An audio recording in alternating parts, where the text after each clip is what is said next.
It's the ultimate left-out weekend. The Bison aren't playing, but other teams are. We'll preview that. Plus, you'll meet Minnesota's top high school football recruit. He plays in Moorhead. Hot Mike starts now. Hot Mike with Dom Izzo. Really? Really, Dom? No. I like what Dom's doing. Okay. Dom Izzo. Jeez, come on, Dom. What do you think I am, a magician? Yeah, I'm fired up, Dom. What else could I say? Absolutely. I was great to get on the field, and then Dom came up to me, and I'm trying to walk away from me. I just wanted to enjoy myself out there. Hot Mike. Great job. There's got to be some kind of intelligent question about something. Coach Dom Izzo, WDAY in Fargo, North Dakota. Can you give me a layup or something? Hot Mike. Presented by Northwestern Mutual. That program is second to none. On the networks of WDAY. You know, if it's not about sports, I find it very hard to concentrate. Here's Dom Izzo. Good Friday morning. Welcome to the What Am I Going to Do With My Weekend edition of Hot Mike on WDAY Extra. KSFL TV, good morning, everybody in Sioux Falls. KMBN in Western South Dakota. And all parts in between at Inforum.com. Happy Friday, everybody. The 12th of December is here. Apparently, it's going to be bone-chilling for the next few days. That's awesome. You know what? If you got to be inside, there's no shortage of things to do over the next couple days. I think a trip to Santa this weekend, question mark.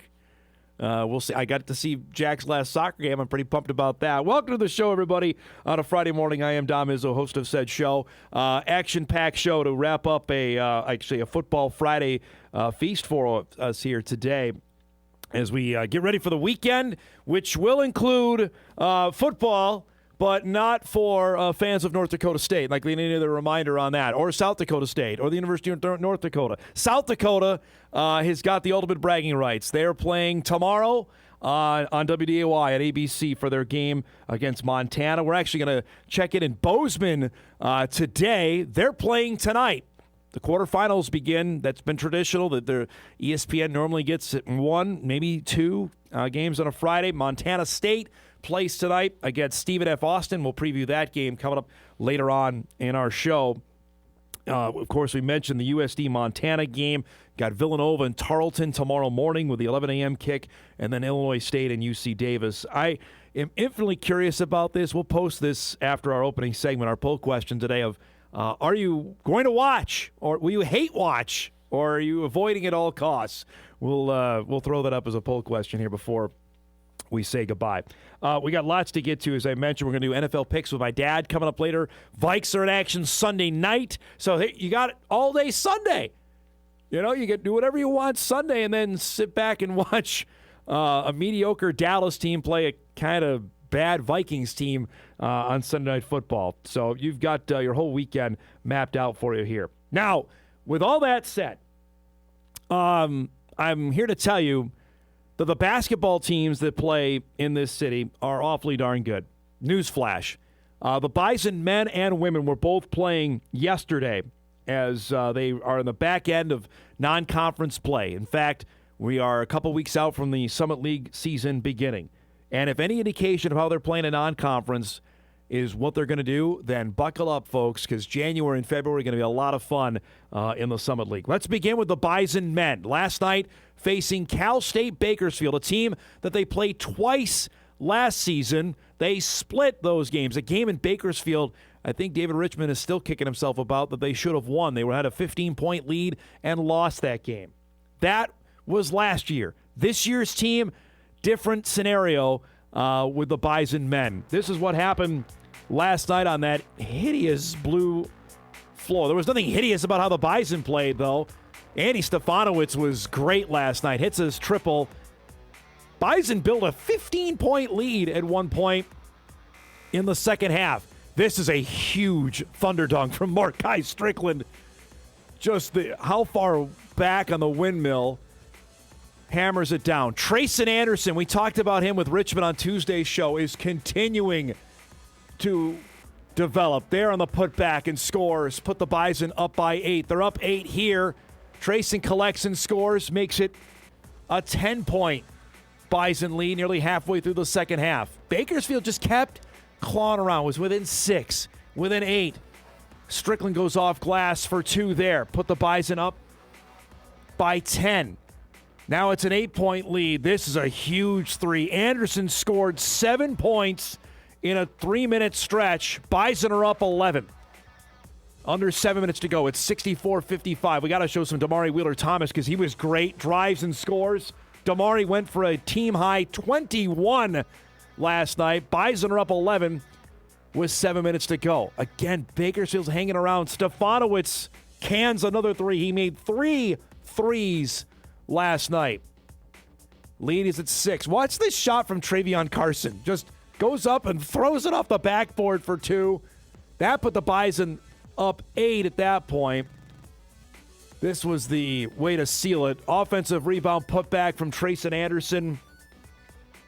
He was great last night. He scored 11 off the bench, added 9 rebounds, nearly a double-double. And North Dakota State goes on the road and picks up an 8th win out of their last 9, 80-69, the final last night. Look at the stat line here from Damari at 21, Strickland 15, Stefanowicz goes for 13, Travion Carson at 10 and 7. I mentioned what Trayson Anderson did. If you got 5 guys in double figures, more often than not, you're going to win the basketball game. The Bison improved to 8 and 3 on the season. That's a heck of a nice win. And we're not talking here.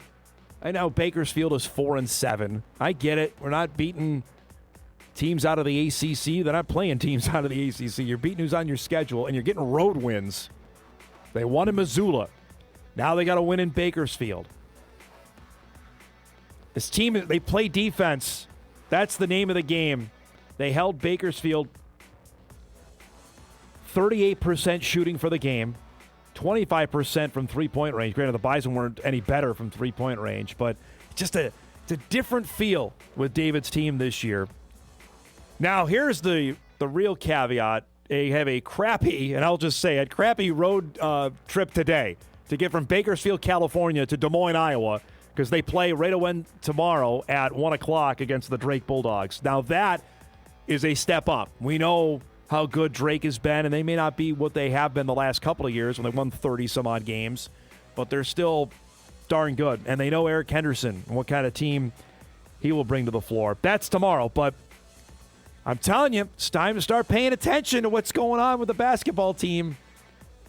And they're not alone. Jory Collins' team is red hot as well. The Bison women were playing earlier in the night against an Ohio Valley team in Eastern Illinois. We visited with Jory yesterday. That not sure what this Eastern team would bring to the floor outside of the fact they have a 6'10" player on their roster. Well, Bison went out and took care of it. They did not let off the gas pedal in this game.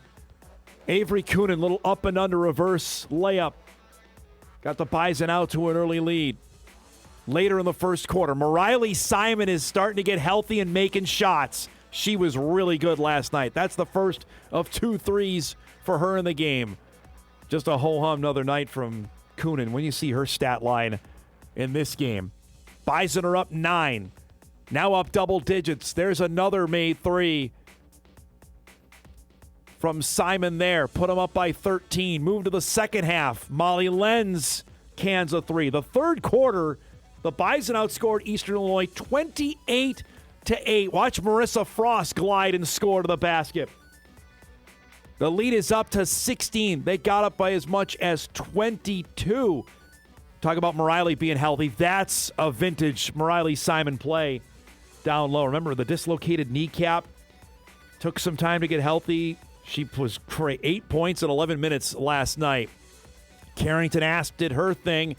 This is kind of night it was for the Bison. End of the third quarter, Jossie Schiller just puts it up and drains it to end the third. 28-8, the Bison outscored Eastern Illinois in the third. They laid it on in the fourth. There was no let up there. Schiller is short with that. Scooped up by Asp and one. Carrington had 16 points in 15 minutes of work last night. This was not close. North Dakota State hammers Eastern Illinois. 83-55 the final. Bison have won 6 in a row, people. Pay attention here.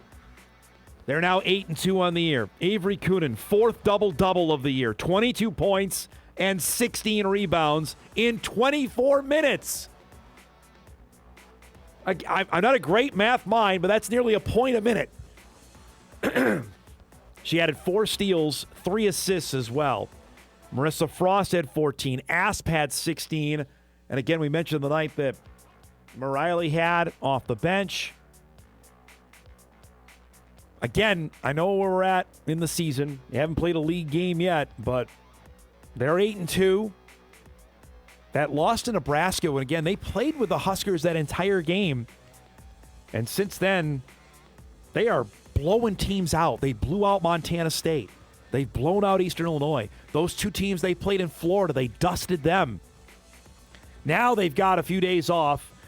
They head to California, Malibu. They play Pepperdine next Tuesday and then Rio Grande Valley next Wednesday. And then it's back home after Christmas for a non-Division I game. And then it's on to Summit League play. They go to, I think, Denver and Oral Roberts, I believe, to start Summit League play. So they got a tough roadie to start. But I'm telling you, folks, the bottom of the league right now is bad with 3 A's. It's not good. Congrats to the Bison men and women. Impressive there last night. All right, final thing before we wrap up our opening segment, get our show set up.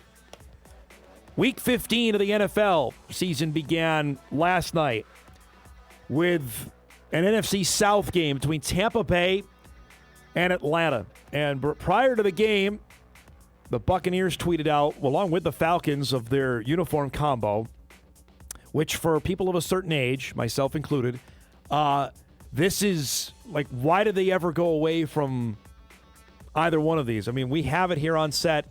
We have the Bucco uniform. The creamsicles were back last night for Tampa. Atlanta was wearing its old school, like Steve DeBerg or Steve Barkowski helmets, the red ones. What a game this was. We pick it up in the third. It's 14-13 Atlanta when Baker Mayfield hits Mike Evans back after injury on a fabulous catch. He lost and then got it back. That's a great play. That set up an Atlanta or Tampa touchdown to go up 20-14. Kirk Cousins, you remember, is starting for the Falcons. It's Bijan Robinson who gets blown up here and fumbles the football. Jacob Parrish recovers it. By the way, Parrish, his first football offer, North Dakota State. He played at K-State for Chris Kleiman. The Bucs convert off the turnover. That's Mayfield to Chris Godwin. They get the 2-pointer. So it's a 2-touchdown lead. The game's over, right? Well, if this reminds you of anything of the Bison game on Saturday, it sure should. Robinson scores. They missed the 2-pointer, so it's 28-20. This is a horrendous throw by Mayfield that's intercepted. Again, turnover late in the game. Does this sound familiar, anybody? Here comes Cousins over the middle. Darnell Mooney makes the catch, fumbles the football. Somehow, there are 8 Buccaneers there, and they don't get it. Like, I'm not sure how in the world Tampa Bay didn't get the ball. Somehow Atlanta gets it. On 3rd and goal, Kyle Pitts, this is sensational. His 3rd touchdown of the game. If you're in a fantasy league and you got Kyle Pitts, you're not advancing. Holy cow. That was a great catch. They reviewed it, said he had possession, barely. So now it's 28-26 because Atlanta missed the 2-pointer. So the Falcons need a defensive stop. And they get it. Again, does this sound familiar, what happened at the Dome? Tampa has to punt. So the Falcons have a chance. No timeouts. Cousins blown up here, fumbled it again. But somehow, again, the Buccaneers don't get the ball. I mean, there's 3 guys there. Atlanta falls on it. They maintain possession. Now, here's the play of the game. It's 3rd and a mile. 3rd and 28. Cousins gets one here. They get yardage back with Pitts, but it's going to be 4th down. Again, you have to convert. They got half of it, so it's 4th and 14. Here is the game if you're Tampa Bay. You got to make a play. Instead, Cousins makes a play. They get a 1st down. Drive stays alive. That'll bring in their 3rd different kicker of the year. Zane Gonzalez from 43 just sneaks it inside the upright. And the Atlanta Falcons, who have already been eliminated, beat Tampa Bay, and the Buccaneers, who we thought were a hammerlock for the NFC South, suddenly have fallen out of controlling their own destiny. Fun game last night, 29-28. Kirko, 373-3. Why can't the Vikings get players like him? So the up-to-date NFC standings now, Carolina has leapt into the NFC South lead because the Bucs are 7-7. Carolina controls its own destiny. Think about that. The Panthers win out, they win the NFC South. And reminder, Carolina plays Tampa next week. And we mentioned the rest of the NFC, which is just a heavy hitters there with the Rams, Packers, Eagles are trending the wrong way. And then you look at those wild card teams with Seattle, San Fran, and Chicago, with the Lions right on the outside right now. Mathematically, the Vikings are actually still alive, but they need a lot of wins and a lot of help. Good way to start the NFL week last night. We got a packed show coming up for you here today on this Friday morning. Our guest lineup is brought to you by Northwestern Mutual. Coming up at 9:35, we've talked about him, it seems like, all fall long. You'll get a chance to meet him this morning. David Mack will join us, Moorhead standout wide receiver, on what has been a phenomenal last, I'd say, 6 to 7 months, what's happened on and off the field. We'll chat with him coming up at 9:35. At 10 o'clock, we'll preview the game tonight in FCS football. Montana State at Stephen F. Austin. Victor Flores from 406 Montana will join us to give us the lowdown on what went down at the end, too, of the Cats game with Brent Vegan and Julius Davis. It was a bizarre, weird situation. We'll check in with Vic about that coming up at 10 o'clock. And at 10:35, my Pops is with us to do our weekly NFL picks with some tough ones this week. If anything, with the game last night is any indication, then he's going to be in for it. So we'll do that coming up at 10:35. That and a heck of a lot more here on a busy Friday. We come back. Bison have lost a player in the portal. They've also added a guy out of the high school ranks for the incoming class of 2026. That's coming up on a Friday morning edition of Hot Mic. We're back right after this. All right, welcome back, everybody, here. Friday morning show off and rolling. We'll chat with David Mack from Moorhead High School coming up here in about 15 minutes. It just looks cold outside. Well, we had the head football coach was here yesterday. Tim Polisic was in studio. If you missed it, you can go back and watch it, podcast it. We covered a ton, ranging from the loss to Illinois State to what's ahead, and namely addressing the elephant in the room, which is the transfer portal and the potential for guys to leave. Which very well could be the case here over the next little bit. They're hoping not. In terms of the top 15 is how he described it, but that's the peril of not playing football at this time of year because there are agents out there. There are contacts being made about, hey, you know, if you think you'd may be interested here, we'd like to talk to you. That's the downside of being done this particular part. He also, though, hammered to me about how important it was to be on the ground level for high school recruiting. And he said it to me, and we said it yesterday on the show, that getting those roots in makes it a lot harder to then leave. And that may be true. We'll find out. And he also said he wasn't done adding. And we'll get to that in a second because the Bison have added another player for the class of 2026, which became official last week. They have also, though, are going to lose some guys. And not necessarily the headline guys that we're talking about, whether it be a Donovan Woolen, Toby Anene, Nathaniel Staling, Jackson Williams kind of players. Guys that maybe we don't know yet, haven't played a whole lot yet. Wyatt Osterbauer is one of those. He announced yesterday that he is going to leave the program and enter the transfer portal. Osterbauer is from Buffalo, Minnesota. Pretty high-profile recruit, actually. Kansas State made a late pitch to him right before he signed in December of 2023. It was right, actually, the week that Polisic had just got the job that K-State was swirling around. He redshirted in 24, played in just a couple of games this year. You saw the one tackle he made that was against Northern Iowa in the regular season conference finale. And he's going to enter the portal and look for an opportunity to play maybe at a lower level.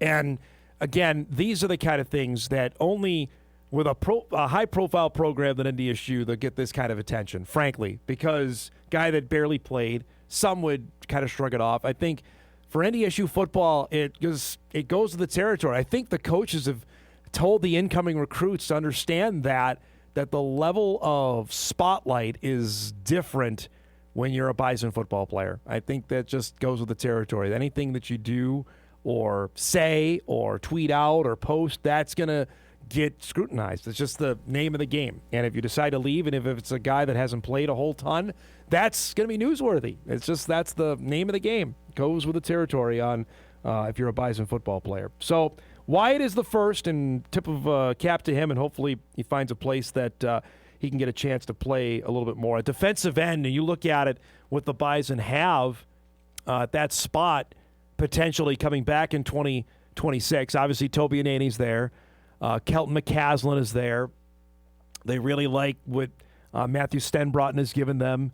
Victor Isley is at that position, and Vic played a little bit before he got dinged up in the middle part of the season. They have some younger defensive ends that they really like. Freshman Thomas Roberts is one out of Nebraska they really are intrigued with. They got Ethan Wood out of the last class, another true freshman. So that's a spot, though, that I know they've already targeted a guy in the portal. They've offered a player there. So that's one that you have to constantly be looking at, knowing full well defensive and offensive linemen are players that go after, they get a ton of money that they're thrown at them. Those are the prime positions in the transfer portal. It's not position guys. It's not quarterback or running back or wide receiver or even linebacker. It's offensive linemen and defensive linemen that fetch the most money because you just can't find those guys. I think NDSU and even South Dakota State to an extent will tell you that. For the guys that they went and tried to add in the portal, even this past offseason, Jack Giuliano was a nice player for the Bison that they got at defensive end. I still don't think that they were able to find the level of impact guys out there. That's why they want to develop. That's why they have added a guy here through the high school ranks. This happened. I was talking with our guy, Riley Swenson, who's going to be filling in for me here in a couple weeks, and just landed that the Bison have added a late recruit out of Orono, Minnesota. Orono is one of the state champs. Simon Vinton is his name. Tweeted this out shortly before we came on the air that he is committed. 6'5", 225-pound, both D-end and tight end out of Orono that will be playing as part of this class. Said in his statement, beyond grateful and excited to announce my commitment to NDSU. I'd like to thank all the coaches and teammates I've had for shaping me into the player and person I am today, regardless of the sport.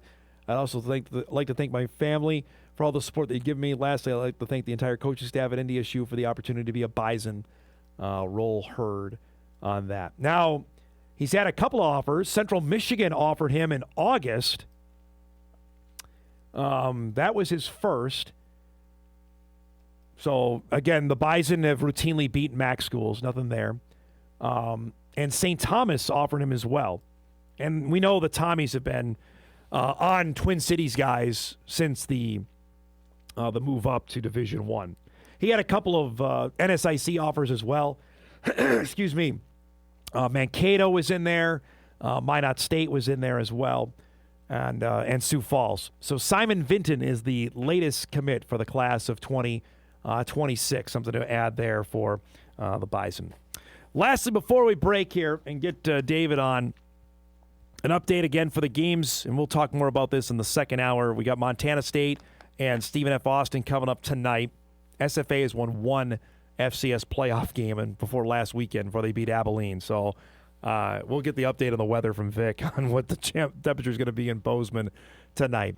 That's the side of the bracket that has South Dakota on it. Coyotes in Montana will play tomorrow at 2:30 on WDAY.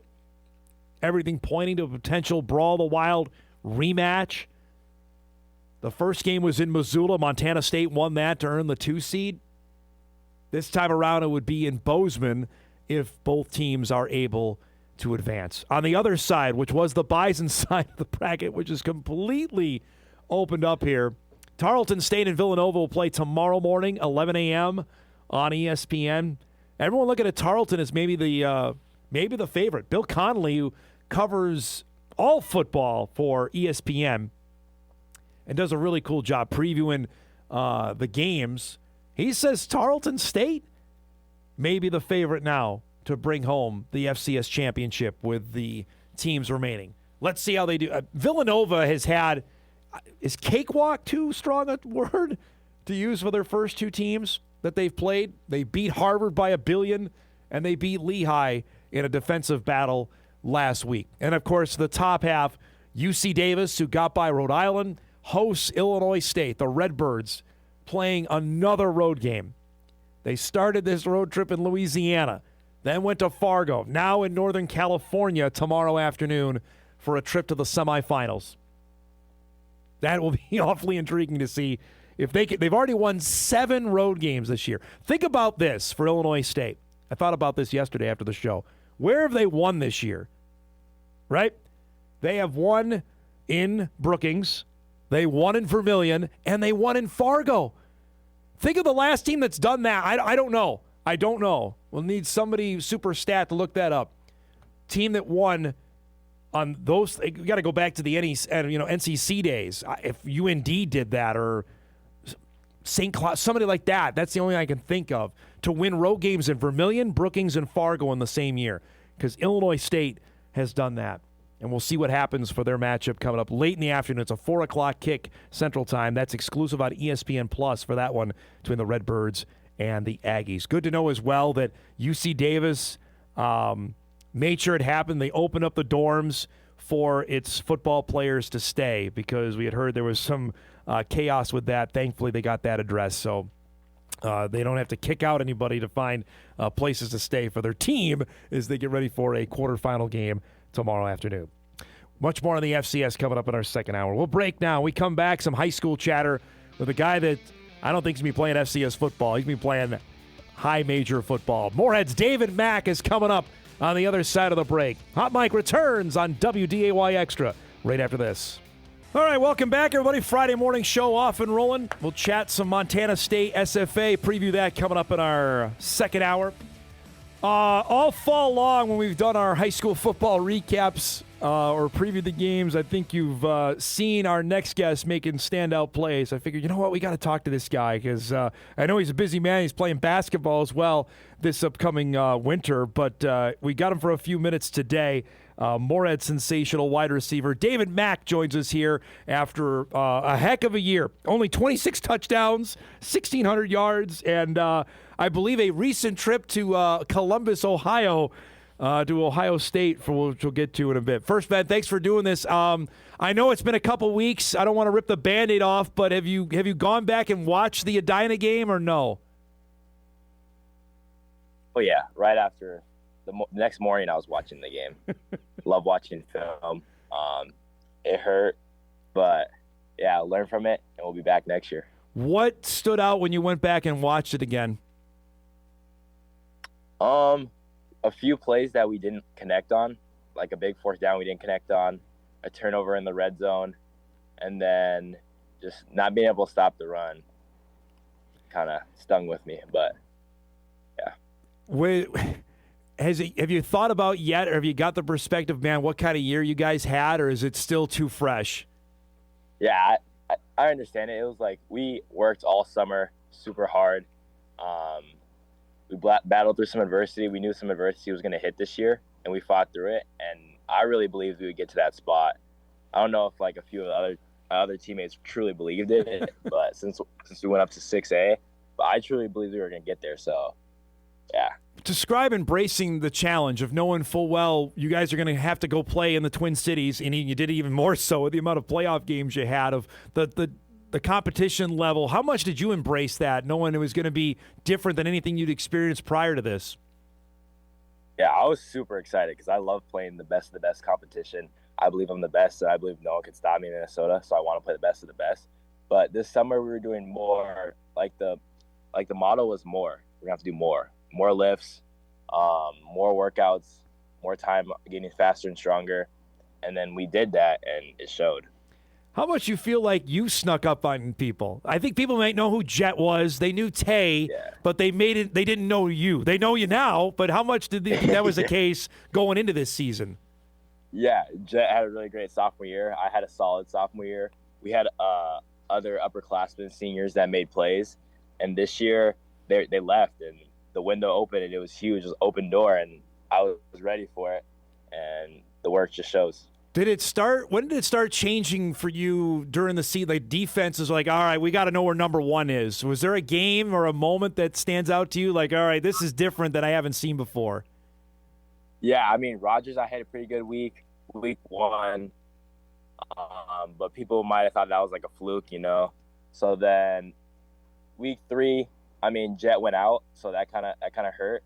But definitely Edina week 8 when Jet came back, I think I had 202 yards, 18 receptions, and 4 touchdowns, and that kind of. So when that happened, I was going to say you're not under the radar anymore. So how did defenses change when the playoffs came around? Yeah, I remember the first play of the game. It was 1 high. They were like press man, and we ran the ball. And I came back in the huddle, and I was like, if they're gonna do that, just throw me the ball. And then they did. They came back out in it. We threw it, 60-yard touchdown. And then from there out, the rest of the game, I was getting double teamed, safety over the top. So, yeah. I know Lakeville South was a little different. What was that like, that defensively? Because they were making sure you were not going to beat them, and Zach got open in that game. Was it how challenging was that night for you, knowing they were not going to let you get behind them?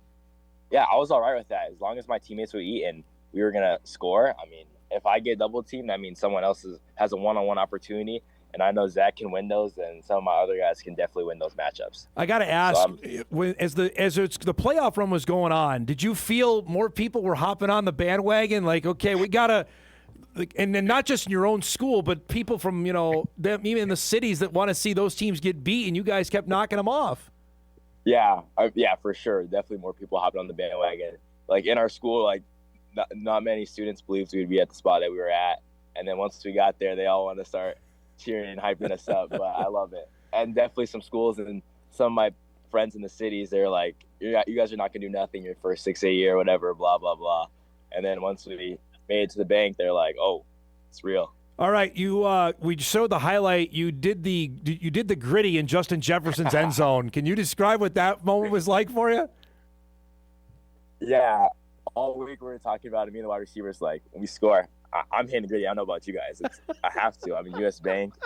And they're like, yeah, whatever. And then I scored, and I was like, it's time. It was gritty. What was that experience like, not only once but twice, to play inside U.S. Bank Stadium? Yeah, that was insane. We went down the night before to watch the Minnetonka Edina game, and just like seeing the whole atmosphere and just how big it is, it's crazy. It was a really great opportunity. I'm super grateful for it. And playing on that turf with the bright lights, it was awesome. It was so fun. Get some extra adrenaline. It was amazing. We had Coach Feeney in here, David, a couple weeks ago, and I asked him how difficult it was to talk after the game. Can you take me inside that, either on the field or in the locker room after the Edina game, and what that moment was like? Yeah, it was tough, but I know our team was proud, because it doesn't happen too often that you get to know it's your last practice or your last game. So we were proud, but it was really sad. I mean, we really thought we were going to win. We were really confident, and it just didn't end up in our favor. So on top of this, you've got everything swirling around you recruiting-wise. How did you separate that, knowing, hey, I'm focusing on our team, but also this is going on, and it's getting bigger by the day? How did you handle that? Yeah, all that stuff, like recruiting stuff, I'm going to focus more on off season now, like deciding where I'm going to go to college. During the season, I would try to get down to as many visits as I can when we didn't have practice, like on Saturdays, which worked out perfectly. But during the season, like throughout the week, maybe call a few coaches, but keep the main thing. And that was my high school football junior year, and watching film and being there, practice mentally. And yeah, not letting that noise get to me. All right, so when did it become on the recruiting stuff, like, okay, this is big. Like, was there a particular school, a phone call you got? Like, all right, this is becoming bigger than even I thought it would be. Yeah, well, in the beginning when Minnesota, like after my sophomore year playoff run, invited me to a game day, I was like shocked. And then they offered me, and then I was like really shocked, really grateful. Thank you, Jesus. And then when Ohio State texted me, get down to a game, and I was like, whoa. That was like the wow moment. And getting down to go to Columbus and get to experience the shoe and talk to Coach Harline, Coach Day, it was a surreal moment. All right, you got to give us the backstory because I saw that. I'm like, okay, this is different. How did that come about? And did they call you? They text you? How did the relationship start? Yeah, I think it was after the Woodbury playoff game. They texted me earlier in the year, like, just introducing themselves, like to scouting people. And then after the Woodbury game, they were like, "You're having a hell of a year. We would love to like have you get down to a game day." So they texted me then, and then me and my mom were like, "Yeah, for sure." Right after our Lakeville South game, we slept at my cousin's house who lives in the cities, and then 5 a.m. took a plane. The game was at like 6, so it worked out perfectly. Got to like tour Ohio State and everything. And then, I just flew out to Columbus. You played the night before, you win the game, you're going to go play in the state championship. The next night, you're at the Horseshoe. I mean, what's going through your mind? I'm just so thankful and just thank the Lord for these great opportunities that he's put in my life. And I'm just really blessed and really grateful for them. All right, so when you get back to Moorhead that following Monday, were your guys giving you your buddies giving you a bunch of crap? I mean, tell me about what that was when you got back. I got back. The next practice we have, they don't even call me Dave anymore. They're like, Ohio State. It's funny, though. They got a ton of jokes. And stuff. It was really funny. All right, so off of that, I mean, it's out there. Have you got a timeline when you want to make a decision, or what's the next couple of months look like for you? Yeah, I'm really a huge believer in Christ, and I'm waiting for him to let me know what school it's going to be, and I'm hoping to hear that from him by like the summer or spring. But yeah, whenever the Lord tells me in what school it is, I'll commit on his timing. Going through this with Jet and Tay, does that make it easier that you guys are doing this all somewhat, and Zach are all doing this together right now? Yeah, it's really like Coach Feeney and Jet. I'm so thankful for them. Like we'll go to some visits together. Like if me and Jet get a game day visit, an invite to the same school, Coach Feeney, I'll ride with them, and I'll go to the game day with them and like spend a night at like his grandma's house or something. And they just treat me like family. They're just such great people. But yeah, and then also like what schools like stuff about recruiting. Tay and Jet we can like tell each other like, hey, this school is like this school is like this. So yeah, it's really helpful. Are you trying to sell you and Jet are a package deal? Have you told schools that? Yeah, I would love. I for sure let them know like, hey, my quarterback is him. But yeah, I would love to go to the same college as Jet if that was possible. When he came back, was he right back to what he was, or when did he, in your mind, was okay, that's the Jet Feeney I know? Yeah, it was the Edina week, and he was only supposed to play a half. I think most of our starters were only supposed to play a half, and then he came out. I think we had like the first play was an interception. It was some of it was on me and some of it was on him actually, but the next drive. First play, completion for like 8 yards, and then another completion, and I'm like, all right, he's in rhythm, he's back. And then yeah, he had a crazy game. I had a great game, and it just felt so good to have him back, playing with me and throwing me the ball. I believe Edina is supposed to come to Moorhead next year. How excited are you for that, to have them in your place next fall? Yeah, that's gonna be the emotions are gonna be high for that week. We're gonna handle business for sure that week. That's gonna be a great game. I'm really excited. I'm really excited for next season already. But yeah, that's gonna be a special week for sure. I really appreciate you doing this, bud. My last thing for you: describe handling all this. Is a lot, man. You're at the end of your junior year. How are you handling all this? Well, there's a lot of attention on you right now. Yeah, staying humbled for sure. Just praying and talking to God. He's gonna take me through this, and I know I got him to talk to him. I got Coach Feeney. God's put so many great people in my life. Got my parents. Just I have so much stuff around me that like I'm set up to succeed, and I will succeed. But I'm just so thankful for all the people around me, my teammates, my coaches, that have helped me get to the spot, and just keeping the main thing. And yeah. It's been fun to watch, bud. I really appreciate you doing this. Have a great holiday, and good luck in hoops this year. We'll talk again soon, okay? Thanks. Yes, sir. You too. David Mack joining us, Moorhead junior wide receiver, after a phenomenal, and I'll be with a capital P, 2025. Again, 1,608 yards, 26 touchdowns, I think 125 receptions on the season. And let's just real quick, we can go through the offer list because University of Minnesota is there. I know Sacramento State offered, which got to think of people curious, like, what is Sacramento State doing around here? Sacramento State offered. South Dakota State has offered. North Dakota State has offered. He's got one from Kansas that just popped. We mentioned the trip. Ohio State hasn't offered yet. But if they're asking you to come, it means you're on their radar. I mean, it means they think well enough. He was at Manhattan and Kansas State as well a couple weeks ago. Yeah, there's something big's going to pop here. Part of this ridiculous class of 2027 football athletes we got here, both on the Minnesota and North Dakota sides of the river. Just going to be fascinating to see it play out over the next few months. Appreciate his time this morning. We'll break, come back, wrap up our first hour. Got our FCS playoff preview coming up in hour 2. That doesn't look great outside. Back on Hot Mic on this Friday morning.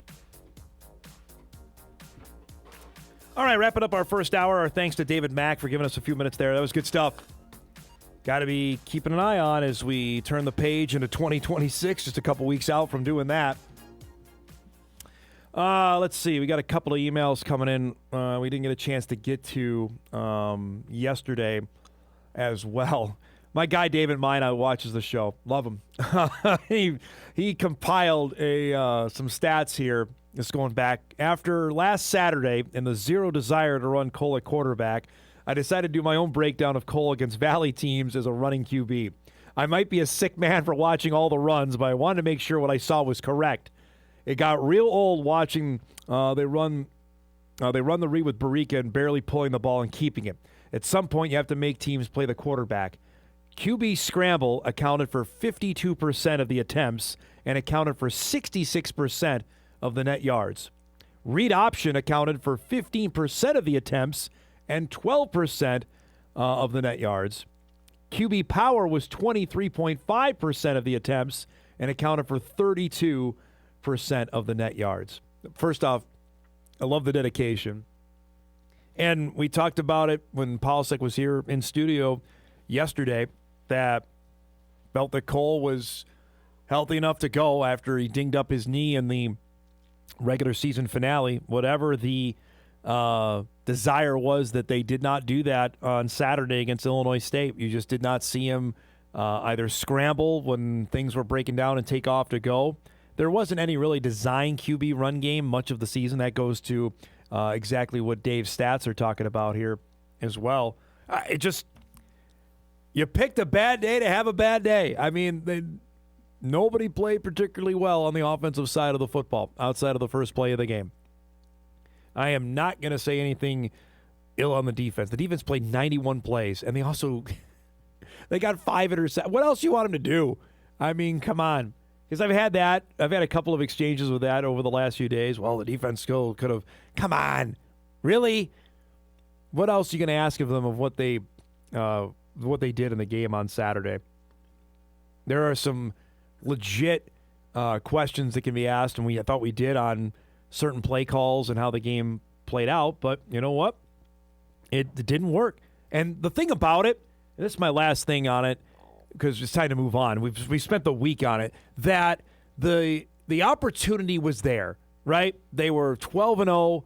They had a bracket that was beyond, I thought, fortunate for them, right? South Dakota State was on the other side. South Dakota was on the other side. North Dakota was there, but the Fighting Hawks still had to win 3 games before they would play the Bison. that there was a road paved for them to make the national championship. And it's just a missed opportunity. That's exactly what it is. You know, you go back and you watch the old clips of teams that make it, and I was watching an interview I did with Brock Jensen years and years and years ago about them making the semifinals for the first time when it was 2011. And he said, we're excited to be there, and we're not going to mess up this opportunity. And they didn't. And that's the exact way to frame it. It's an opportunity to keep playing. And for the teams that are still going, that's exactly what they have. And it's completely wide open now for any of those teams to potentially do it. I was just going back to that Bill Connolly article. It's on ESPN.com. I encourage you to check it out because he projects all of the teams in football. He like all 300 of them in all levels, and the Bison were highly ranked in his rankings. But he's got Tarleton State as the favorite to go and pull this off. His odds at 39% to do that, which is intriguing considering Montana State is sitting out there. But Tarleton certainly on their side, they have the home field advantage. They keep winning. They won't leave until the national championship game now. Speaking of which, we will break. We come back. We'll start our second hour. We'll chat about the opener of the FCS playoff round tonight. Montana State is hosting Stephen F. Austin. Victor Flores will join us from Bozeman to give us the lowdown on the Cats and the Lumberjacks. It's coming up when Hour 2 of Hot Mike begins after this. This is Hot Mike. Hot Mike. On the networks of WDAY. Here's Dom Izzo. All right, welcome back, everybody. Hour 2, ready to rock and roll here on this Football Friday. We got NFL picks with my dad coming up in about a half hour. Looking forward to that as we wrap up each week in style. We're all set for FCS quarterfinal weekend, but for the first time since 2009, it will not involve North Dakota State. Just think about that. 2009 will not involve the Bison, but the tournament will roll on. We got 3 games tomorrow. We mentioned the Grizz in South Dakota. We previewed that game earlier in the week. That's on WDAY tomorrow. There is a game tonight, 8 o'clock in Bozeman Central Time, 7 Mountain, as Montana State will welcome in the Southland champions. Stephen F. Austin will be coming in. Victor Flores joins us from 406 MT Sports, who covers everything with the Cats. Last time I sat next to Vic was the Bozeman block, so I can't believe he actually returned my message because I think I might have ripped his shoulder off as I was trying to get downstairs. It's good to see you, bud. Thanks. First off, we were just commiserating here before we came on about both the games last week, how the Bison game played out, and I'm trying to follow what's happening in Bozeman. The game with Yale was weird, right? It was, yes. It was funny that the North Dakota State game ended right as the Montana State game was in the fourth quarter, and I wrote about this, that they were at a 4th and 3, and it was right in between a 4th and 3 and a touchdown. It was 14-6. Yale just scored to make it a one-score game, and they're facing this 4th and 3 in their zone. They can't kick a field goal. It's too far away. And it was nervous. I mean, you could just feel the tension. Like, if they don't get this, suddenly what's going to happen? And they got it, and then there was a timeout, and then North Dakota State lost, and then they scored a touchdown the next play. It felt kind of like, a breath of fresh air throughout the crowd of like, okay, we're going to be okay. And then it still got close at the end too. But yeah, it was not something I would have seen. The top 2 seeds struggling that much in the second round is not what you're expecting. Tell me the crowd reaction when they found out the Bison lost. What was that like? Yeah, there was a good cheer. I think it was maybe muted a bit just because it was still kind of a game in the balance where they're like, yeah, this could happen to us too. So yeah, there was definitely, like, somebody had a phone and they put NDSU lost in big text on their phone, and the camera zoomed in on it, and a lot of people were cheering. It was a pretty good cheer. All right. So on the outside, Vic, we saw it went viral what happened with Julius Davis and Brent Vegan after the game. We're going to play the video. I know you asked Brent what went down. Give us your perspective, what happened Saturday and what Veeg said on Monday of what this exchange was all about. Yeah, for me, it was very odd, just the whole situation. And I know we got some criticism for not asking about it in the post game, but I was reminding people, like, half the people in that room didn't see it because we were all rushing down from the press box. I got in there. I got a text about it from somebody who was watching the game at home, and they're like, "What happened?" And I'm like, "I have no idea. Let me check." And I saw the video, and it's funny. I saw it. I'm like, well, that's just another Saturday, another day between Julius and Vegan, because this is something you've seen to some extent, probably not to this extent with a shove necessarily, but you've seen them get into it with really Vegan trying to calm Julius Davis down. So it wasn't a huge shock to me. I definitely was like, oh, that's a little bit more than usual, and that's notable. And but yeah, I was still kind of processing it when it happened, but I didn't see it live or anything. But definitely, I see why people made it a big deal. I think it's probably somewhere in between a huge deal and nothing at all, nothing burger, as some have called it. I think it's, that's kind of how a lot of teams react. But I think he got way too hot, and it was a very chippy game too. So I think emotions and with how close that game was, emotions were running high, and I think Vegan maybe misunderstood exactly what Julius was doing, or just could feel the tension overall, and was like, we need to just get everybody away from the Yale side. It seemed like Viegs kind of calmed everything down on Monday. Give us what went down, what Brent said Monday. Yeah, he kind of a little bit of what I was saying as far as, he didn't think it was a huge deal, and people have platforms and they could kind of say what they want. So that was one message. He said, Julius and I are very close, and I think that's something when you see them get into it or have heated interactions on the sideline, is they have a close relationship. That's just how they are. Julius Davis runs very hot. So he was saying, he's a very fiery individual, and the guy he was interacting with, Kamara from Yale, was very fiery. It actually looked like they were having a friendly interaction, but it was easy to understand why Vegan maybe thought that was not the case. But yeah, that was the main message. And, and he was like, I wanted to protect him. I wanted to get him out of what I thought was a tricky situation. Again, maybe he misinterpreted what Julius specifically was doing, but it was definitely chippy during the game, before the game, after the game. So I think he was reacting to just all of that. And I mean, you've covered Viegs long enough. We know to see him as animated as he was, that's just not what you're used to with him. Ever. That's the most emotion I've seen from Brent in a long time.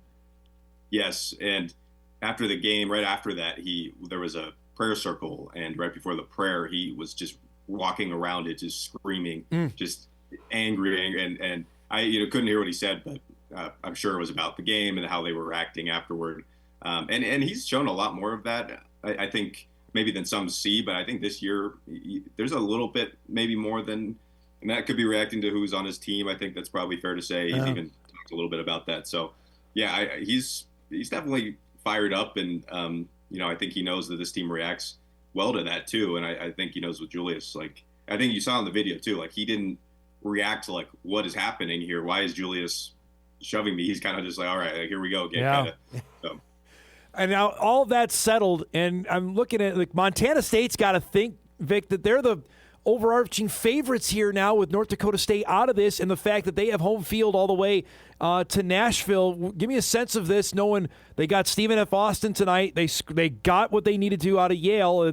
Now they have a chance here to, which is ironic considering last year, I know we talked in Frisco that was the all-time team. They had the Walter Payton winner. That was the team that was going to do it, and ironically, it might be this year that they could do it. Yeah, you wouldn't have thought. I know there was some talk about, if not now, then when, and I kind of pushed back against that a little bit after the last season, just because they have reloaded throughout their time with Vegan. 2022, they were arguably better than they were when the team went to Frisco the year before. So I think there was also, even I was guilty of this, of thinking that team was maybe much better than it was, or much better than North Dakota State. It was a great team last year, but defensively it wasn't as good as this team. It probably wasn't as versatile offensively, and because they were undefeated, we probably, I was like, if you just flip the schedules, North Dakota State, Montana State is probably not beating Colorado. I think that's pretty fair to say. And there's a good chance they lose to one of the Dakota teams. And that South Dakota loss for NDSU obviously was extremely fluky, and they shouldn't have lost it.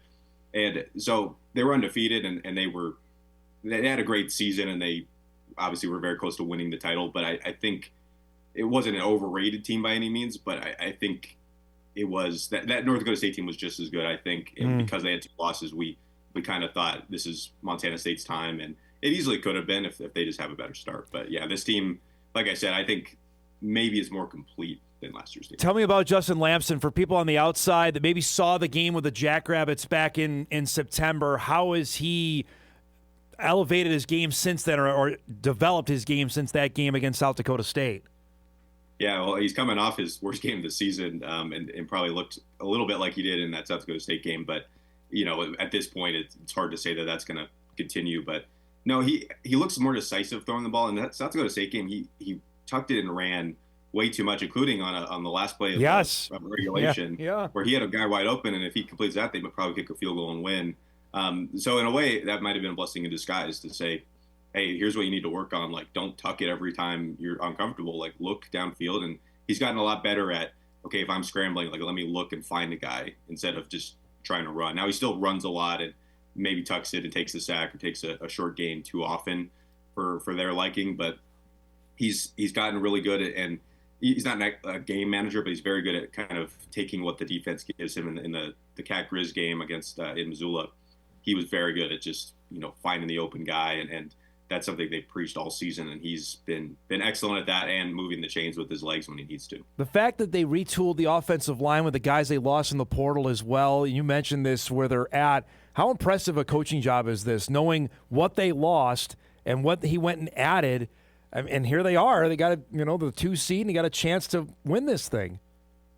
Yeah, the best example of this is probably Braden Zimmer, where he's the left tackle, and he's been starting all season, and he was 230 last year at this point, or before going into last season. He was tiny, just so skinny, tall guy, but very lean, and he redshirted, and they developed him and turned him in to about a 280 guy now. He still looks pretty lean, but he's played really well. PFF grades have him really high, and being able to move JT Reed to center or Titan Fleshman into guard when he was playing right tackle last season, it just shows their versatility. But also being able to develop guys who, Braden Zimmer, like that, he's 2-3 years away from even sniffing the field, and now he's starting for one of the best O lines in the country. And they did that with Connor Moore a couple seasons ago. He's now at Michigan State.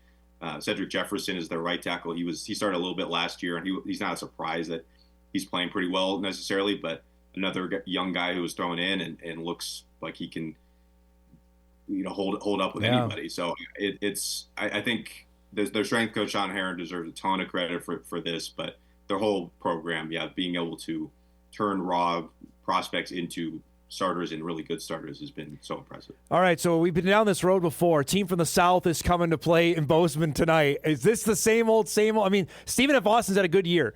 Kobe Carthos is a fantastic soundbite. I know you've got a chance to talk to him, the SFA coach. What do we make of what's going to happen tonight? Yeah, listening to his press conference definitely made me concerned for them, because he's talking about the logistics of getting all these people. It's not even the weather necessarily, but just you're reminded of like, oh, this is a tough time of year when you're beat up and it's been a long season. You have to travel all this way. You're not just going to Missoula or the Dakotas. It's a long trip. And so that alone, and then on a short week, obviously, like he's like, we're not getting any sleep because we're trying to prepare. So that doesn't seem like a good way to go into the toughest team left on the board, probably in one of the toughest environments. They have a really good defense. I mean, they're good at everything on defense. I'm reminded, though, UT Martin came in last year with the top run defense in the nation, basically. And they were good up front, and they forced the Cats to throw it outside a little bit and do some short game, but that was successful because the Cats can kind of do whatever, and that's maybe even more so this year. And so I those numbers are against Southland teams, and that's where it's just like they haven't really faced a test like this since maybe the first week against Houston. So I think they could still be, especially after last week, I didn't think an Ivy League team would come in here and compete. So right?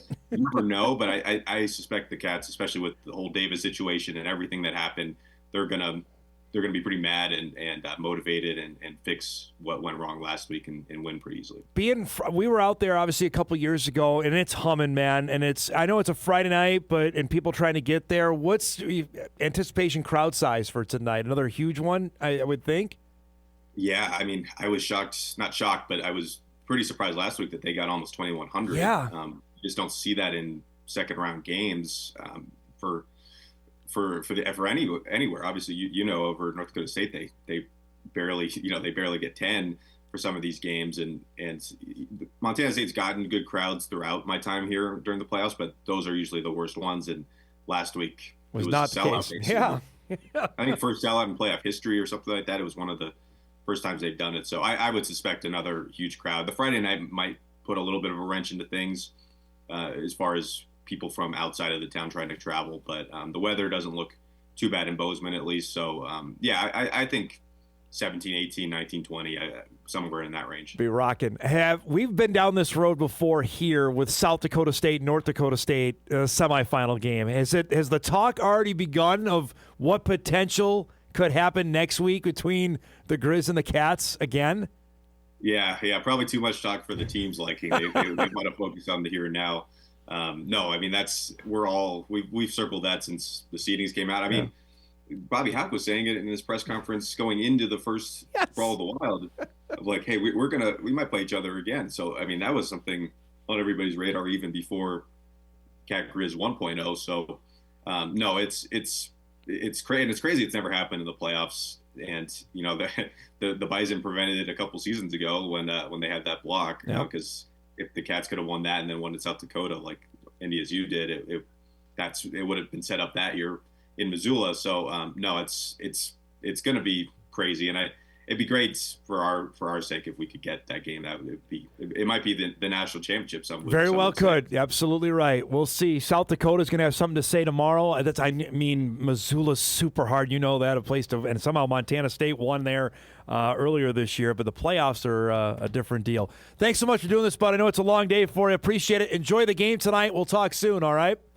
Yeah, appreciate you. Good to see you. There he goes. Victor Flores joining us from 406 Montana Sports. He'll be covering the game tonight between the Cats and Stephen F. Kobe Carthel's fantastic. If you've not seen any, I want to say we had him on once a few years ago, the Stephen F. Austin head coach. He's a hoot to talk to. And he was already on ESPN earlier this week. If you missed it, that went viral because they didn't have the school properly labeled on the scoreboard. I think it went like Stephen F.A., and the official designation is SFA. That's how they go by. Like with North Dakota State is NDSU and Montana State is MSU and so on and so forth. But it was fantastic because it's like, come on, know who we are. And a lot of people probably don't, and maybe they will tonight. But that's on Big Boy. That's on ESPN tonight.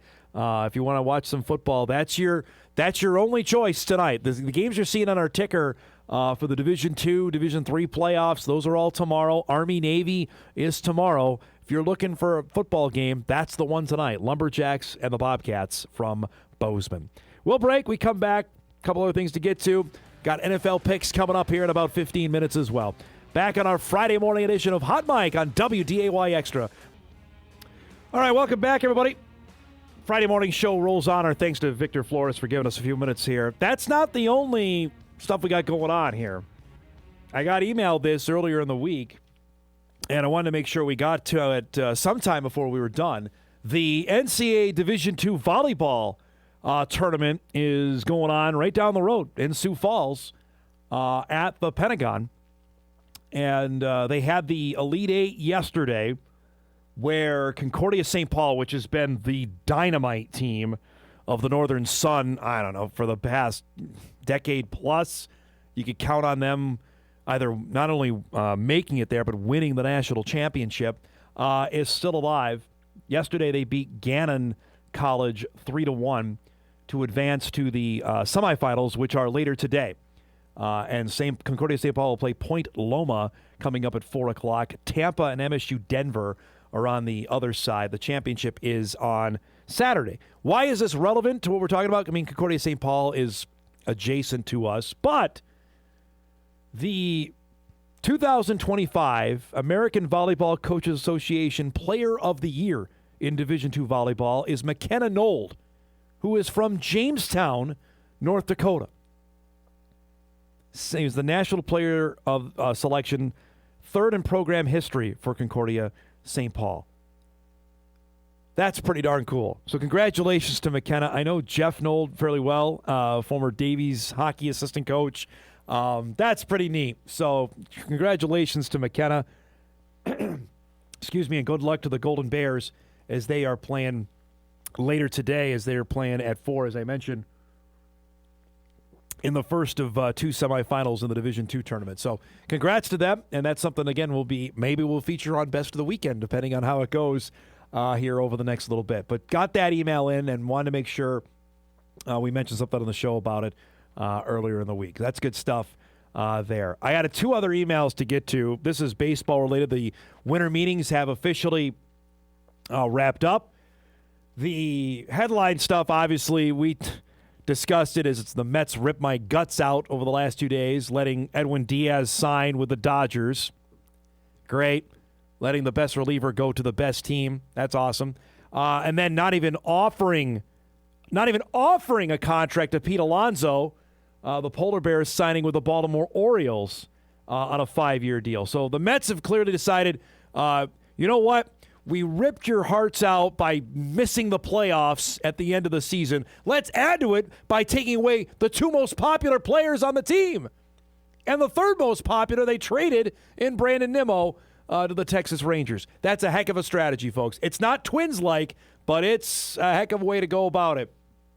Now, you best have some sort of monster plan. Benell's Brewers sent me David Stearns, who is supposedly some genius. All he's done is let the best players leave. Unless he signed Soto. Great. But unless he's got some trade that they're going to get Fernando Tatis or somebody in the works, I don't know what we're doing here. Speaking of I don't know what they're doing, that's the Minnesota Twins as well. Now, if you believe anything that was said from Derek Falvey, that's there, hey, we're in position that we're going to go and we don't have to trade guys and we're going to spend some money, then I got a bridge to sell you. Here's some things, though, this is from the Star Tribune, about what they learned at the winter meetings. The Twins want to give Luke Keyshaw some experience in the outfield, apparently. Keyshaw played some outfield during his minor league season of 2024. Obviously, he stayed at second base and got hurt 2 times over. The forearm and the hit by pitch cost him 3 months. Then he came back, and boy, he was great when he came back. Apparently, he might play who's playing second base then? Here's another one. Building a bullpen on a tight budget will be the challenge of the Twins offseason. Hello? I mean, have we down this road before?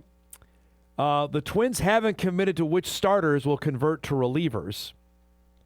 Again, if you're under the impression that Pablo, Joe Ryan, and Bailey Ober are all back, then you've got Simeon with Richardson, you've got Taj Bradley, who they got in the Griffin Jacks deal from Tampa, Zebby, Festa, Festa's going to be out a bit too because he had major arm surgery, Mick Abel, who they got from the Phillies in the trade for Duran.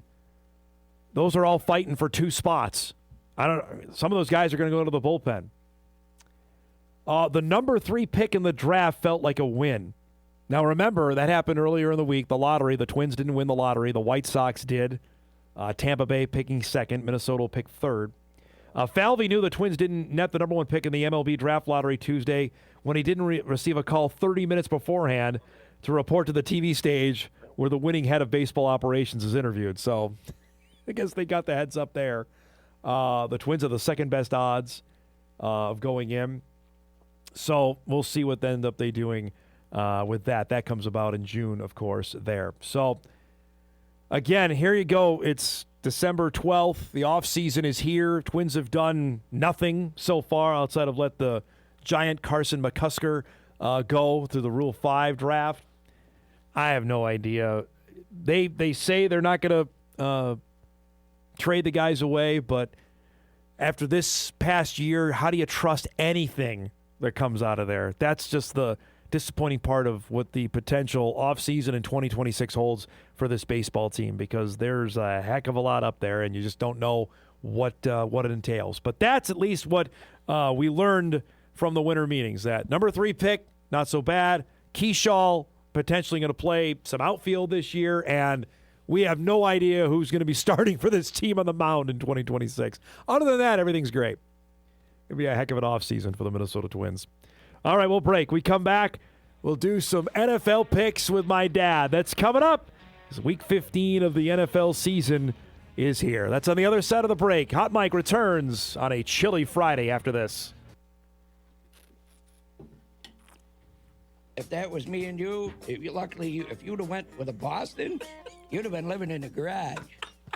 I had a Yankee hat on, of course, which I usually almost always do, but she says to me, if I were you, I'd take that hat off. And I looked at what look at to begin with. I ain't taking my hat off. I know where I am. Yeah, right. You believe anything that guy says? Because I don't. He said he was going to marry J-Lo, too, remember? Come on. I finally told your mom. I said, there's no sense. Let's just put TVs in the room because I'm only going to wake them up anyway. So that's how I got a television? Alrighty, it's that time with our music here on a Friday morning. We bring in my dad from lovely upstate New York, chilly upstate New York. What do you got here? How bad is the cold air? It's not too bad. We're in the 30s. Oh, anyway. well, come on now. It's been the 20. The lowest I think we got so far is 9. Oh, all right. Well, we take 9. We're about -5 right now. So yeah, you can have that. We don't have nothing to do with that stuff. All right. So before we get going, I turn to you to somehow explain what went down this week in court with Michael Jordan and NASCAR. We got a settlement yesterday. Can you explain what went down? Yeah, well, somebody finally stood up to them and said, hey, come on, we can't keep losing money, but that's all they've been doing. NASCAR, you're talking, yeah. NASCAR's not losing money. The owners are. I see. Okay. Michael Jordan does not lose money no matter what he does. I told you a year ago that this is going to come to a head because this guy is used to making money. Hand over fist. Now they can. See, these charters they had weren't permanent. That means NASCAR come in and take them away anytime they wanted to. Interesting. They couldn't. Now they're going to be like a franchise now. Okay. But that could also backfire on a lot of other guys coming into the sport. It's going to be really hard because they're going to be worth a lot of money now. All I know is it was getting nasty. Just trying to read what's happening out of court every day. How stupid are people then they do these emails that think nobody else is going to see them? They're gone. The only one's going to see them is the person that's supposed to see it. How many times has that backfired on them? All the time? Yeah, all you the think time. they'd learn. Like a hot mic. Exactly right. I mean? Boom. There you go. I mean, the way they talked about some of the guys is just terrible. But the France family has had control, and they've done a great job, but they've also not shared the wealth. Yeah. The TV money, they don't do what other sports do, but now they're going to have to. So, like, for example, the NFL, the owners equally share that. They get a pot of the TV revenue. Right. Whatever they make with the networks. NASCAR was not happening there. It was just going.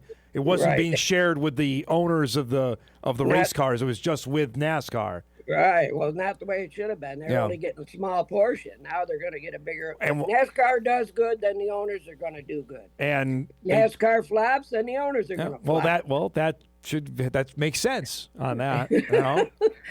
I think after 2 weeks in court, they finally said, "Oh my God, we're in trouble." Well, if you're going up against Michael Jordan, that's not a winning scenario there. I don't know if somebody PR would have figured that out, right? There's probably 20 race teams, and only one went with them. Wow. The rest of them were scared, because they've done the same thing for 50 years. But they also didn't have Michael Jordan leading the way, right? And once they got into court, then everything opened up. Yep. And all of them said, no, we didn't really want to sign it, but our sponsors and blah, blah, blah. But then if it would have went the other way, I think it wouldn't have been pretty. But well, there you go. I was worried about my Daytona tickets, let's put it that way. I didn't want the race to be canceled. That would have been terrible. They were never going to do that. Come on. No. Major League Baseball was never going to cancel the World Series. That is true. That is true. Right. You know what I mean? So, well, get ready for that. It's they're going to happen again because baseball's going to wipe out the whole 27 season. So get ready. And the World Series is a lot bigger than the Daytona 500. At that time, it's not. I don't think it is anymore. I think they're probably on the same level for a lot of people now. Yeah. Ratings wise, would tell you that. So. I don't know. I'm just glad it's over. I think a lot of us are as well because they were trying to And I'm glad, follow that. and I'm glad they won it because they deserved it. So your guy Baker Mayfield didn't win last night. Did you make the end of the game or no? No, I did not see the end, but I will watch it tonight because it's always on the next day. So now all of a sudden Carolina is. I mean, we're gonna have a playoff this year with no Aaron Rodgers. Your guys aren't gonna make it. I don't think. No, well, there's your first thing you're wrong about, so keep going. No Lamar, no Mahomes. I mean, what do we do? This is going to be unbelievable this year. You could very well be wrong on all three of those. No accounts. way. No way. What's the date today? I'm going to mark it down. It's December 12th. The Chiefs aren't making it. The Chiefs are done. They're done. Bison's going to be the champs too, right?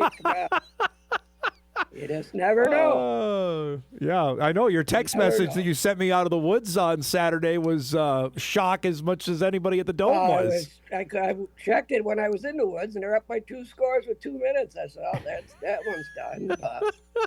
And when I got home, I said, "Oh my God, I can't believe it." That's pretty much everybody's mood the last week on what's going on there. I wish I could have went back and watched that, but I couldn't. Yeah, it was. If you I tell me, watched it right up till I went out hunting, and that was it. A game with 5 interceptions, a punt return touchdown, you don't win is mind-numbing. Crazy. Crazy is right. All right, how'd we do last week? 7-6. Ooh, all right. Well, I owe your buddy another dinner though, because the Packers won. That was one of the ones that beat me. All right. Well, there you go. Are you guys even yet, or how many? Where is your total on that? I think I'm still one up. I'm not sure. All right, let's get to the games here this week. There's some good ones and some ones that maybe roll our eyes on. Everybody's playing this week. The bye weeks are done. We're done on that, so we got a full slate of games. We'll start. The New York Football Jets are starting Brady Cook at quarterback against the Jacksonville Jaguars. Don't laugh. Against the I don't know. Jacksonville's a 13.5 point favorite against the Jets. Give me the Jags. 13.5? Are you kidding? The Jets stink terrible. Yeah, man. they're not good. All right, Jacksonville that minus is a lot 13. of points. That's though, a ton of points in an NFL game. Holy cow. There's a couple of them this week with that many points. The Browns are at the Bears.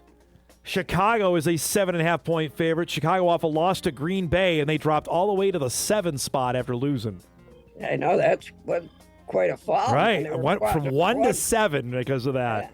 Yeah. I'm going with the Bears, though. Okay, he's got Chicago at home over Shador, who looked okay. Shador's led okay the last 2 starts for the Browns. You got to give the kid a chance. But... Ravens are at the Bengals. Baltimore's a 2.5 point favorite. Baltimore lost, of course, to the Steelers in a crazy end of that game. And then Joe Burrow said yesterday that he's not having any fun. That's not a good sign if you're a Bengal fan. That was not good. How can he have fun when he keeps getting pounded? He does. They don't protect the guy at all, man. They never have. No. Give me the Bengals. I don't, because I hate Ravens. Oh, that you're picking Cincinnati. All right. Yep. I gotta have out it. of spite. Yes, because they need the Ravens to lose. Yeah. The Chargers at the Chiefs. How about the win that the Chargers had on Monday night, beating the Eagles? Kansas City is still favored. Explain that to me, that the Chargers are 9-4 and yet are a 5.5 point underdog. Well, they're up against the fence, but I'm going to go with the Chiefs. Okay. Herbert played, I thought, okay, despite the fact he has a broken left hand. Yeah, for what he's got going on. He's got a really robot arm on there, but he played all right. I mean, Philly beat themselves. They really, did. But, your guy Jim Nantz and Tony Romo will be in New England for the Bills and the Patriots. What a matchup here. And Buffalo, despite losing the first time on the road, is a 1.5 favorite over New England. What? I'm going with the Pats. All right, got New England there. I really like Vrabel. I think he's done a great job. New England right now is in first in the AFC right now. He's definitely got him barking, don't he? No doubt. I'm not sure how many people are going to watch the Commanders play the Giants. Combined 5 wins between those two teams. The Giants are a 2.5 point favorite at home. Yeah, give me the Giants. Just for Cole's sake, you're picking New York? Is that it? Yeah. Been a long year for the New York football teams, not named Really, Buffalo. yeah, It's not good. The Raiders are bad at 2-11. I don't even know who they're starting at. Kenny Pickett is starting at quarterback against the Eagles. Philadelphia. Here's a double-digit favorite at home is Philly. Yeah, they better win by double digits. Right? The crowd's going to go crazy. You see them all leaving? I did. I did. They all packed up. They don't mess around. The Eagle fan, no Philly fans mess around there. They went out in the parking lot and beat up Santa Claus. I'm assuming you're taking the Eagles? Yes, okay. Eagles. The last noon games, the Cardinals at the Texans. Houston got a big win Sunday night. Their defense is awfully, awfully good. They're a 9.5-point favorite. Yeah, if they had any kind of offense, it made me really tough to. I'm going with Texas. All right, he's got Houston minus 9.5 there. To the late games, this is a good one in Denver. Green Bay at the Broncos. A good late season game. Green Bay is a 2.5-point favorite on the road at Denver. Yeah. Oh, they're giving Denver no respect. No, Broncos are 11-2. They've won 10 in a row. Yeah, but squeaky. They have, but they're still winning the games, man. I'm going to go with the Packers because I don't want to lose lunch. Green Bay minus 2.5 in that one. Another good one. Lions and the Rams. By the way, for everybody, each network has a doubleheader this week. So CBS and Fox are each getting 2 games, just so you know. Oh, wow. Yeah, because this is the late game on Fox. I think your guy Brady is doing this one. The Lions and the Rams. The Rams are a 6-point favorite at home over Detroit. I'll have to crank all the devices this weekend. Give me the Rams. He's got the Rams minus 6. All right. That's the Jared Goff Bowl there. Is he going back to play Sean McVay? Panthers are now in first place because of the Tampa loss. They're at the Saints. Carolina's a 2.5-point favorite. They control their own destiny now. They win out, they'll win the division. Panthers. All right, he's got Carolina. I can't believe the Saints beat Tampa Bay. I know it. And then the Tampa Bay loss last night was just mind-numbing. No wonder the coach dropped like 7 F-bombs in about 10 seconds after the game last night. He wasn't happy, was he? He didn't hesitate to blame the players. No, either. he didn't. Put it right at him, man. Absolutely. The 49ers at home against the Titans. San Francisco's a 12.5. We got another double-digit favorite here. 12-point favorite over San Francisco. I do believe there's 4 double digits this Yes. weekend, but give me the Niners. That's a lot of points. The Titans are not good, though. They've won twice, although they won last week over the Browns. The story of the week is the Colts have turned to Phillip Rivers to play quarterback at 44 years old off the couch at Seattle, of all teams. They're not easing into this. They got to play the Seahawks. Wouldn't that be something, though, if he lit it Oh, up? my gosh. That would be unbelievable. That'd be a great story. Seattle's 13.5-point favorite in that one. My goodness. Give me Seattle. All They're right. going to spank them bad. Sunday night, the Minnesota Vikings are at Dallas.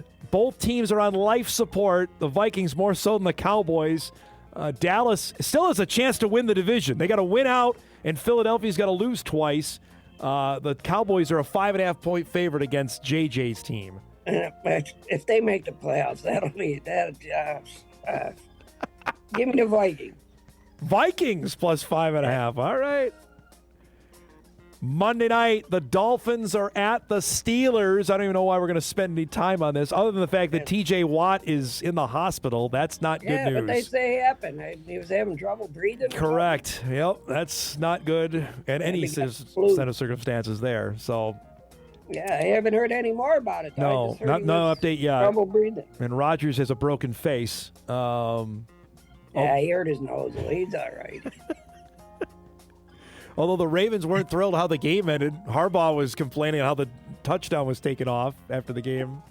I'm sure you saw that. So yeah, that was great. I don't know why, though. That looked like a touchdown. Why? I don't know. Nobody knows what a touchdown is anymore. Steelers are -3, so I know you're taking Pittsburgh. Yes. Here. Especially with Miami coming to Pittsburgh, they're going to all be freezing. Yeah, right now weather forecast is 20 degrees for Monday Night Football in Pittsburgh. So, all right, there we have it. I got no condolences message from you that Edwin Diaz is gone or Pete Alonso is gone. I can't believe they let him go to the Dodgers. That's, well, whatever. Right? And Alonso went to your division. Alonso's an Oriole, so good luck with that. Alonso said he didn't want to come back. So. Well, the Mets didn't even offer him a deal. Like, I don't know what we're doing. Well, there's something going on with Soto and the rest of the team, that's for sure. Well, there might be. We'll the see. Shortstop and Soto just aren't gelling. They both want these huge heads, and you know what I mean? It don't work. Look at what A-Rod had to do when he started playing with Jeter. He had to realize they still won a championship, though. The Yankees still won. Nobody. Oh, he was a nobody in New York. So. All right. Have a great weekend. I love you. I'll talk to you later. I love you too, man. Stay warm. We will. There goes my pops with his picks for Week 15 of the NFL calendar. Again, we got 4 double-digit favorites in this weekend, but also some pretty good ones. The Patriots and the Bills, Packers, Broncos, Rams, Lions. There's some good ones coming up this weekend. We'll take our final break. We come back. We'll get you ready for a dynamite sports weekend. Hot Mike wraps on WDAY Extra right after this. All right, wrapping things up here on this Friday morning. Looking forward to a weekend to spend with the fam. I'll be honest with you. It's my first off weekend since August, so I'm looking forward to taking in a little bit of everything, including we've got some of the games tomorrow. Of course, we'll be back on Monday to recap what we see with the Vikes playing on Sunday night. That'll be an anticipated Monday morning show for Overreaction Monday, and we'll know who are the semifinalists left in the FCS playoffs, and then get ready for the week of the college football playoff. That'll get going a week from today. We'll have that. And getting ready for the big man, for Santa to be coming as well. So that'll be on tap for Monday's show. That'll be an action-packed one, as per usual, with our normal Monday lineup of guests. And again, keeping on the bat phone ready as well, in case there's any unexpected movement. Andrew Zock just announced he's entering the transfer portal. That is the Buck Buchanan finalist, the great defensive end from the Mercer Bears. We know earlier this week Mercer lost his head football coach. Mike Jacobs took the job at Toledo. Zock has been a standout defensive player for Mercer each of the last 2 years. I voted for him to win the Buchanan, actually. We'll find that out in early January. I think, 3 weeks from tomorrow in Nashville. But he will not be returning to Mercer. That's the first time that may be the case, where we've had a finalist that's going to be at the awards ceremony and knowing full well he's not coming back. Like Marty Brown was still coming back to NDSU when he won the Jerry Rice last year. Like David Walker's eligibility was done. This is a different deal. That'll be interesting down in Nashville for that coming up in just a few weeks. But that's the big headline news so far this morning. All right, we got plenty to get to. Let's do some what to watch before we get out of here.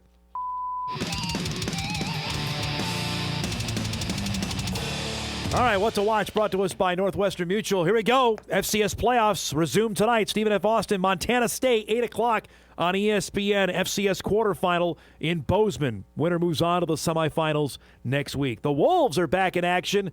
Not in the NBA Cup, unfortunately. They play the Golden State Warriors. Steph Curry will be back for Golden State tonight, 9 o'clock on FanDuel Sports North. And if you love your volleyball, it's going. NCAA Regionals going on right at the top of the hour. Indiana and Texas, 11 a.m. on ESPN, as we'll get the field down to 4 by the end of the weekend, because the Final Four is next week for that. Also going on this weekend, South Dakota, Montana. That's on WDAY tomorrow, 2:30. Winner of that will play the winner of the game between Stephen F. Austin and Montana State. Army-Navy is tomorrow, one of my favorite football games of the year. I'm going to get to it one year. 2 o'clock on CBS. And again, a reminder, Vikings play Sunday night against the Dallas Cowboys. Tirico, Collinsworth, the whole gang, 7:15 on NBC. As you see the list of games this weekend, with the Bears playing against the Browns, the Packers, the big late game against Denver. We got to roll. Thanks to our guests today, to David Mack, to Victor Flores, of course, to my dad. If you missed anything, you can podcast it later today at Inforum.com. You can watch a full replay of our show on WDAY+. Have a great weekend, everybody. Stay warm out there. We'll see you back on Monday on Hot Mike on WDAY Extra, KSFL, KMBM, and Inforum.com.